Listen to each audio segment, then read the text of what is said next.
Hello. तो आज हम पढ़ेंगे ओहम्स लॉ के बारे में। इसमें हम देखेंगे कि पोटेंशियल डिफरेंस और करंट के बीच में क्या कोई रिलेशन है। पहले हमने लास्ट वीडियो में पढ़ा था पोटेंशियल डिफरेंस के बारे में। अब हम पोटेंशियल डिफरेंस और करंट के बीच में ये रिलेशन देखेंगे, क्या रिलेशन होगा। तो इसके लिए हम देखेंगे एक एक्सपेरिमेंट, हमें बुक में एक्टिविटी दे रखी है जिसमें उन्होंने एक वायर लिया X Y nichrome wire. Nichrome wire क्या है हमारी? नाइक्रोम क्या होती है? नाइक्रोम एक अलॉय होती है। अलॉय क्या होती है? Alloy is a mixture of two or more metals, two or more metals. तो नाइक्रोम किसका मिक्सचर होता है? निकेल प्लस क्रोमियम और कुछ अमाउंट्स में मैग्नीज और आयरन मेटल्स रहती है। तो हम नाइक्रोम वायर लेंगे जिससे हम कनेक्ट करेंगे। तो इसमें क्या करेंगे, हमने एक वायर ले ली नाइक्रोम वायर एक्स वाई और हमने इसमें बैटरी लगानी है। बैटरी हमारा किसका सोर्स है? पोटेंशियल डिफरेंस का। हम लिख लेंगे battery is a source of potential difference. तो यहाँ पे पहले इन्होंने एक बैटरी लगा के देखा कितना करंट फ्लो हो रहा है। उसके लिए क्या लगाया? एमीटर। और वोल्टेज डिटेक्ट करने के लिए हमने वोल्टमीटर कैसे लगाते हैं? हमेशा पैरेलल में। तो पैरेलल में लगाया तो उसकी वोल्टेज नोट करेंगे। हम मान लेते हैं कि यहाँ पे, तो जब हम एक सेल लगाएंगे तो हम मान लेते हैं अगर हमारा करंट 0.1 एम्पियर फ्लो हो रहा है तो वोल्टेज कितनी आएगी? 0.3। और अगर हमारी दो हम सेल्स कनेक्ट कर रहे हैं तो इसमें करंट क्या हो जाएगा? इंक्रीज हो जाएगा। तो करंट 0.2 एम्पियर है तो वोल्टेज हमारी 0.6 समथिंग आएगी। और हम अगर 3 सेल लगा रहे हैं तो 0.3 पे वोल्टेज 0.9। तो अगर हम इसकी रेशियो निकालेंगे V बाय आई, तो जैसे V इज 0.3 बाय 0.1 कितना आ जाएगा? 3 आ जाएगा। और इसको कैसे निकाल सकते हैं ना आप, इसको ऊपर और नीचे 10 से मल्टीप्लाई कर दो, क्या आ गया? 3/1। तो 3 आंसर आ गया। तो ऐसे 0.2 और 0.6 की रेशियो क्या होगी? 0.6 बाई 0.2, तो इसकी भी 3 और थर्ड वन की 3। तो ऐसे हम जैसे सेल लगाते जाएंगे वैसे ही हमारा करंट इंक्रीज होता जाएगा। जितनी वोल्टेज हम ज़्यादा सप्लाई करेंगे, जितनी सेल क्या हमारी सोर्स ऑफ वोल्टेज या सोर्स ऑफ पोटेंशियल डिफरेंस। तो जितना पोटेंशियल डिफरेंस हम इंक्रीज करते जाएंगे उतना करंट हमारा इंक्रीज करता जाएगा और इन दोनों की रेशो क्या आएगी? ऑलमोस्ट सेम आएगी। तो इससे हमें पता चलता है कि V is directly proportional to I। तो इस एक्सपेरिमेंट की हेल्प से हमें पता चल गया कि हमारे जो पोटेंशियल डिफरेंस है, potential difference is directly proportional to current. कि अगर हम पोटेंशियल डिफरेंस वोल्टेज का सोर्स इंक्रीज करते जा रहे हैं वैसे ही हमारा जो सर्किट में करंट इंक्रीज होता जा रहा है। तो इसको हम ऐसे लिख लेंगे डेफिनेशन में, ओहम्स लॉ की definition, the magnitude of current, the magnitude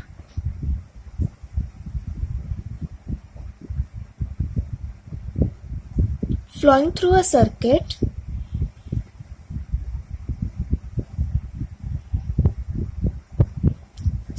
या conductor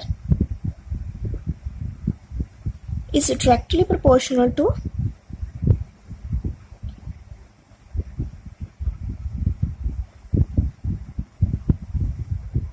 potential difference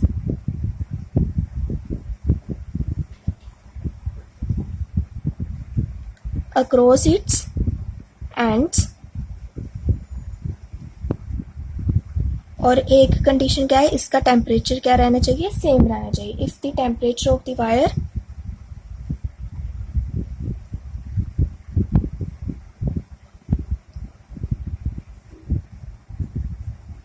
remains unchanged।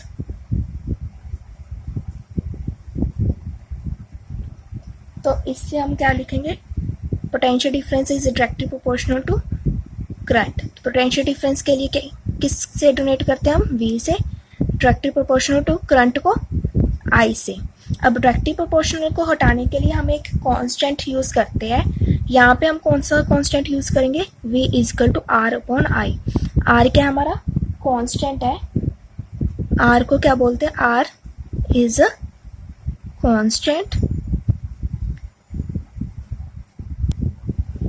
R is called resistance।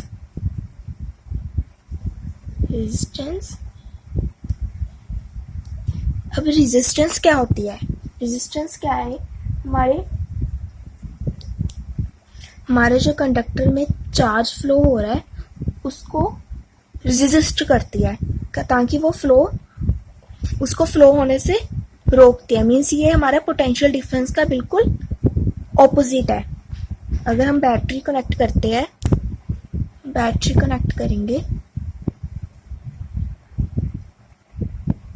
ये हमारी क्या है कि ये बल्ब,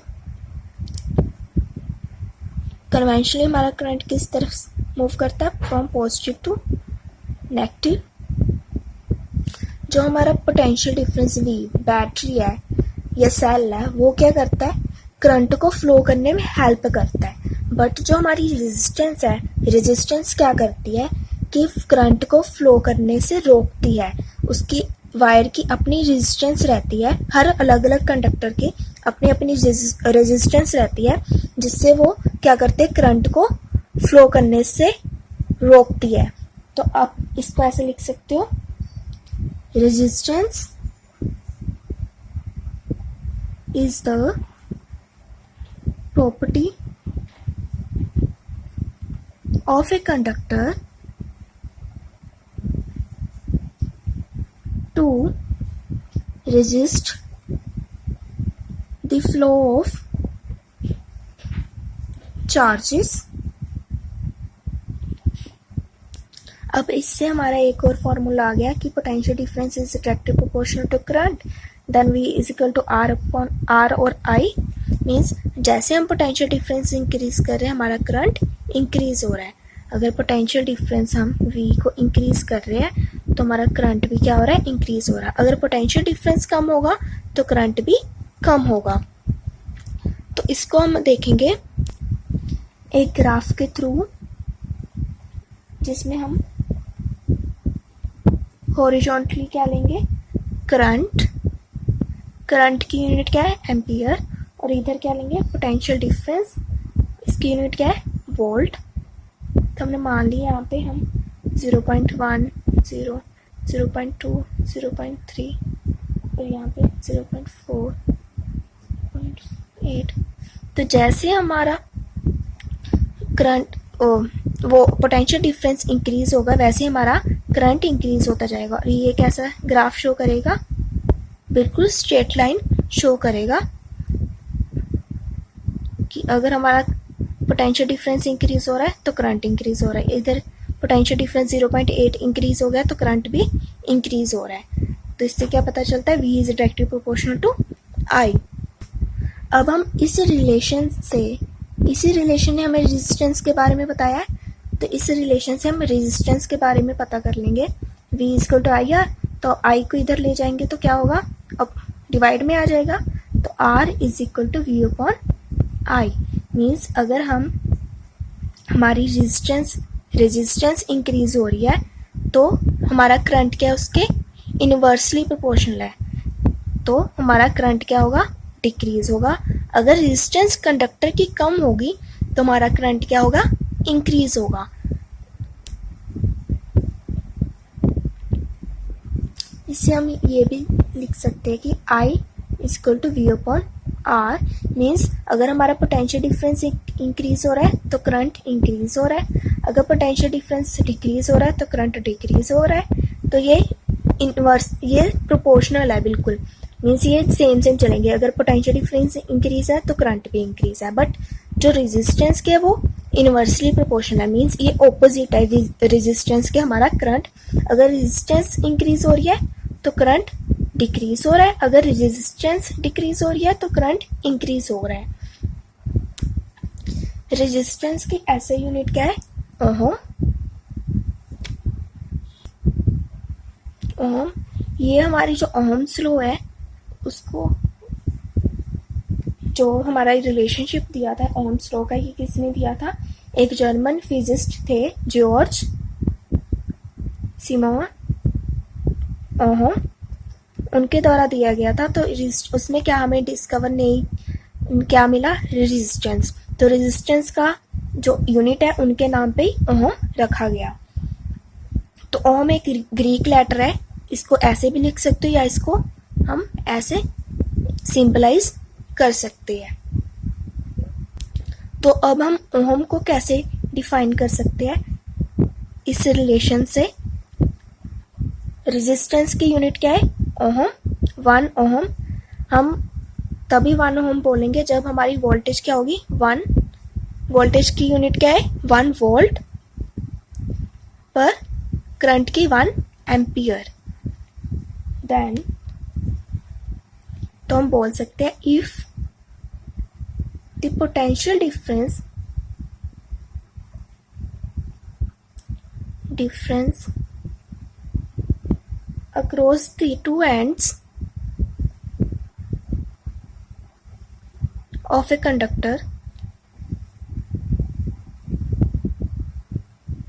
is 1 volt। अगर पोटेंशियल डिफरेंस दो एंड्स के अक्रॉस हमारा 1 वोल्ट होगा और एंड द करंट, और जो करंट है हमारे वायर में through it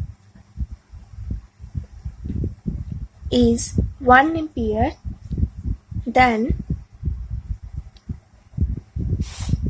resistance R of a conductor is 1 ohm, of the conductor is 1 ohm। अगर 1 वोल्ट हम पोटेंशियल डिफरेंस हमारे टू एंड्स के क्रॉस है और 1 एम्पियर करंट फ्लो हो रहा है तो रेजिस्टेंस क्या होगी? 1 ओम होगी। तो इस रिलेशन से हम ओम रेजिस्टेंस को और ओम को डिफाइन कर सकते हैं। अब ना हर कंडक्टर की अपनी अपनी रेजिस्टेंस रहती है, जैसे कॉपर है, कॉपर वायर है, आयरन वायर है, कोई भी वायर है उसकी अपनी अपनी रेजिस्टेंस रहेगी। बट अगर हमें अपनी तरफ से अपने एक पर्टिकुलर रेजिस्टेंस रखनी है बिना वोल्टेज को चेंज किए, तो उसके लिए एक डिवाइस यूज़ किया जाता है, उसको क्या बोलते हैं? रियोस्टेट, जिसका हमने सिंबल लास्ट वीडियो में पढ़ा था कैसा था, जिग-जैग, और उसके ऊपर एक क्रॉस एरो या फिर जिग-जैग और एक वायर का कनेक्ट दिखाते हैं हम। तो इसके साथ हम रियोस्टेट के बारे में लिख सकते हैं। Rheostat is often used, rheostat is used to change the resistance of the या resistance in the circuit की में रेजिस्टेंस चेंज करने के लिए जो डिवाइस यूज किया जाता है उसको क्या बोलते हैं हम? रियोस्टेट। बुक में आपको एक एक्टिविटी दे रखी है ये समझाने के लिए कि डिफरेंट ऑब्जेक्ट्स की, मटेरियल्स की रेजिस्टेंस डिफरेंट होती है। अगर हम नाइक्रोम वायर लेंगे तो उसकी जो रेजिस्टेंस है वो डिफरेंट होगी और उसका जो करंट फ्लो है वो डिफरेंट आएगी, करंट की वैल्यू डिफरेंट आएगी, और जो बल्ब है उसकी अलग होगी और टॉर्च बल्ब की आपकी अलग होगी। सभी अलग अलग ऑब्जेक्ट की अलग अलग रेजिस्टेंस होती है। तो इन सब से हम ये कंक्लूड कर सकते हैं कि हम पहले क्या देखेंगे? कंडक्टर क्या होता है? Which allow electricity to flow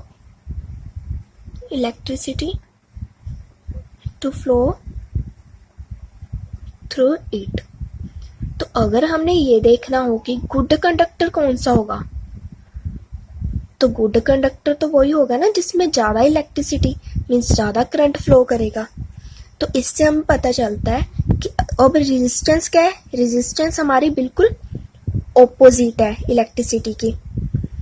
तो जिसमें अगर हमारी रेजिस्टेंस ज़्यादा होगा उसमें करंट कम होगा, और जिसमें रेजिस्टेंस कम होगा उसमें करंट ज़्यादा होगा। तो इससे हमें क्या पता चलता है कि हमारा गुड कंडक्टर कौन सा होगा? जिसमें रेजिस्टेंस कम होगा और करंट ज़्यादा होगा। तो ये वाला हमारा क्या होगा? गुड कंडक्टर, जो इलेक्ट्रिसिटी को ईजिली फ्लो करने देगा, चार्जेस को इजीली फ्लो करने देगा अपने में से, वो क्या होगा हमारा good conductor. Thank you for watching. अगर आपको ये वीडियो हेल्पफुल लगी तो लाइक शेयर और सब्सक्राइब कर देना। Thank you.